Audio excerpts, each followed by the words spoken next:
حج 2024 پیر 20 مئی کو سعودی ایئرلائنز کی 2 پروازیں شمشاباد راجیو گاندھی بین الاقوامی ہوائی اڈے سے 570 عازمین حج کو لے کر مدینہ منورہ کے لیے روانہ ہوئی۔ حج کمیٹی کے چیئرمین خسرو پاشا بیابانی اور تلنگانہ ریجنل آفیسر سنیہا جان نے حج کیمپ 2024 کے انتظامات دیکھنے کے لیے حج ہاؤس کا دورہ کیا۔ سنیہا جان نے پاسپورٹ سیکشن، حج کیمپ کے تمام سیکشن کا بھی دورہ کیا اور حاجیوں سے ملاقات کی اور اجتماع سے خطاب کیا۔ میڈیا سے بات کرتے ہوئے سنیہا جان نے کہا کہ ریجنل پاسپورٹ آفس نے 1000 درخواستیں وصول کی جو 2024 حج کرنے جا رہی ہیں۔ انہوں نے کہا کہ تلنگانہ کی حج کمیٹی کی درخواست پر ہم نے بہت محدود مدت میں پاسپورٹ جاری کیا ہے اور مستقبل میں بھی یہ پیشکش دہرائی جائے گی۔ آج تک 8517 29ویں پرواز میں حاجی حیدرآباد امیگریشن پوائنٹ سے روانہ ہو کر مدینہ منورہ پہنچ چکے ہیں۔ اس موقع پر حج کمیٹی کے ایگزیکٹو آفیسر لیاقت شریف، اسسٹنٹ ایگزیکٹو آفیسر عرفان شریف، حج کمیٹی کا عملہ اور دیگر بھی موجود تھے۔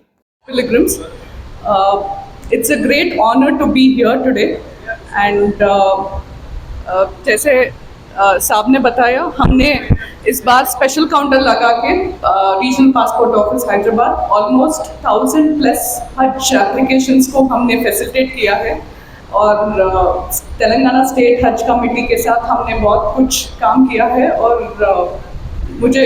I'm very happy that we have been able to facilitate and that many of them got selected for the Hajj pilgrimage this year. سب کو یہی کہنا چاہتی ہوں کہ آپ جیسے سر نے بولا ہے پلیز ٹیک پریکاشنس، آپ کے ہیلتھ کا تھوڑا خیال رکھ لیجیے اور ادھر بھی اگر کچھ ڈفیکلٹی ہے تو اسٹیٹ حج کمیٹی کا آفیشلس ہوگا اور ہمارا ایمبیسی کا آفیشلس بھی ہوگا، جو بھی دقت ہے please reach out to them and I hope you whatever you pray for, you have a very safe and fulfilling Hajj, and I hope the Almighty blesses all of us and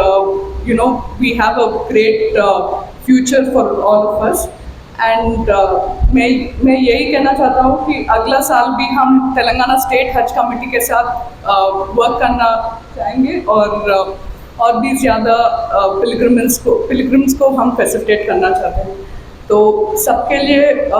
best wishes and hope you have a very safe and fulfilling Hajj pilgrimage. خدا حافظ۔ ہم نے اس سال state حج committee کے ساتھ ہم نے coordinate کر کے مور دین 1000 اپلیکیشنز پروسیس کیا ہے اور میں یہی it's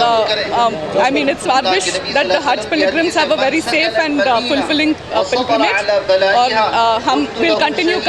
giving our assistance whenever they require. بسم اللہ الرحمن الرحیم، الحمد للہ رب العالمین والصلاة والسلام علی سید الانبیاء والمرسلین وعلى آلہ واصحابہ اجمعین، اما بعد۔ اللہم صلی علی سیدنا محمد وعلى آل سیدنا محمد وبارک وسلم۔ اس موقع پر قابل احترام عازمین اور عازمات سے چند انتہائی ضروری باتیں گوشِ گزار کرنی ہے۔ وہ یہ ہے کہ آپ کا جو سفر ہے یہ سفر حج ہے جو عشق الہی اور عشق رسول صلی اللہ علیہ وسلم کا ایک مظہر ہے۔ اس لیے اس سفر حج میں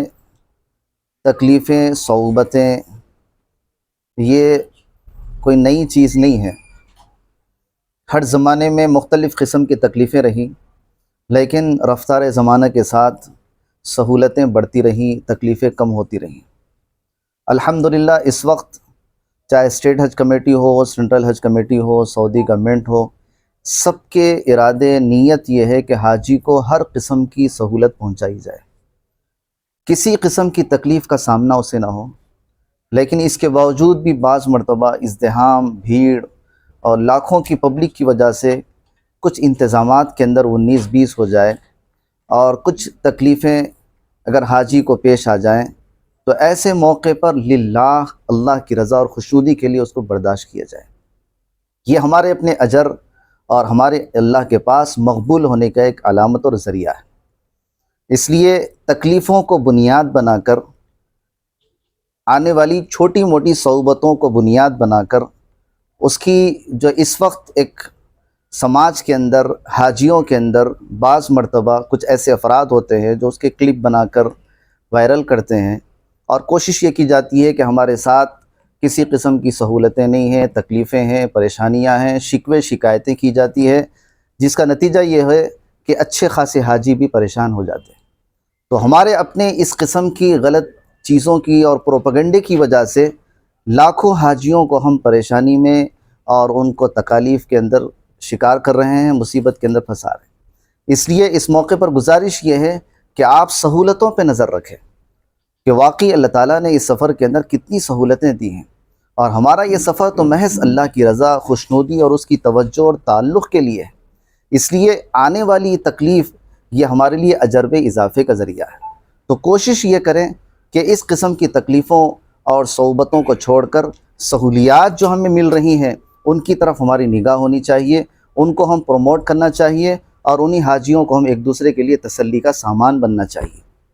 ایک حدیث میں آپ کو سناؤں، جان بوجھ کر کسی کو نہیں پہنچائی جاتی، بلکہ یہ ہے کہ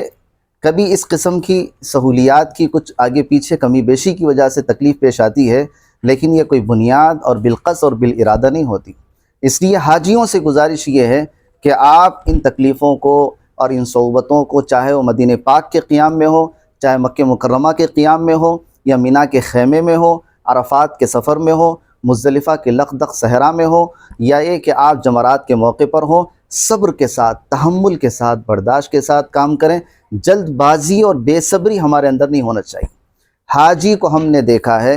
کہ جب بھی وہ جلد بازی کرتا ہے، بے صبری کرتا ہے، خود بھی پریشان ہوتا ہے، دوسروں کو بھی پریشان کرتا ہے۔ اس لیے آپ صبر سے، اطمینان سے کام لیں گے تو انشاءاللہ ہر عمل، ہر رکن اطمینان کے ساتھ ادا ہوگا، اور دلی اور روحانی اور عرفانی ایسی خوشی محسوس ہوگی کہ واقعی ہمارا حج اللہ کے پاس قبول ہوا ہے۔ اللہ پاک سے دعا ہے اللہ تعالیٰ آپ سب کے حج کو بے انتہا قبول فرمائیں، سہولتوں کا، آسانیوں کا معاملہ فرمائیں۔ اگر کوئی تکلیف بھی پہنچ رہی ہو اللہ پاک اس کو رفع فرمائے، دور فرمائے، ہر قسم کی عافیت کے ساتھ، سلامتی کے ساتھ اپنے ملک اور وطن کو واپس لائے، آمین۔ لوگوں کی نفسیات اور سائیکالوجی یہ ہوتی ہے کہ جلد بازی، غصہ، بے صبری، یہ ایک باطنی چیز ان کے اندر ہوتی ہے، تو جس کی وجہ سے وہ چھوٹی چیز کو بھی بہت بڑی سمجھتے ہیں۔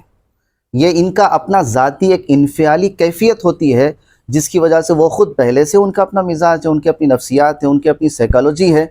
وہ گھر میں بھی پریشان ہوتے ہیں، چھوٹے موٹے فنکشنوں میں بھی پریشان ہوتے ہیں، آگے پیچھے کچھ چیزیں اگر وقت پہ نہ ملی، میڈیسن نہ پہنچی، تب بھی پریشان ہوتے ہیں۔ تو ایسی چیزیں حاجیوں کو حج کے موقع پر، اس سفر حج کے اندر کوئی بنیاد اور دلیل نہیں بن سکتی ہے۔ کمیٹی کی طرف سے یہ پہلے ہی طے کیا گیا کہ مدینہ پاک کے قیام میں کھانے پینے کا انتظام آپ کو خود کرنا ہے۔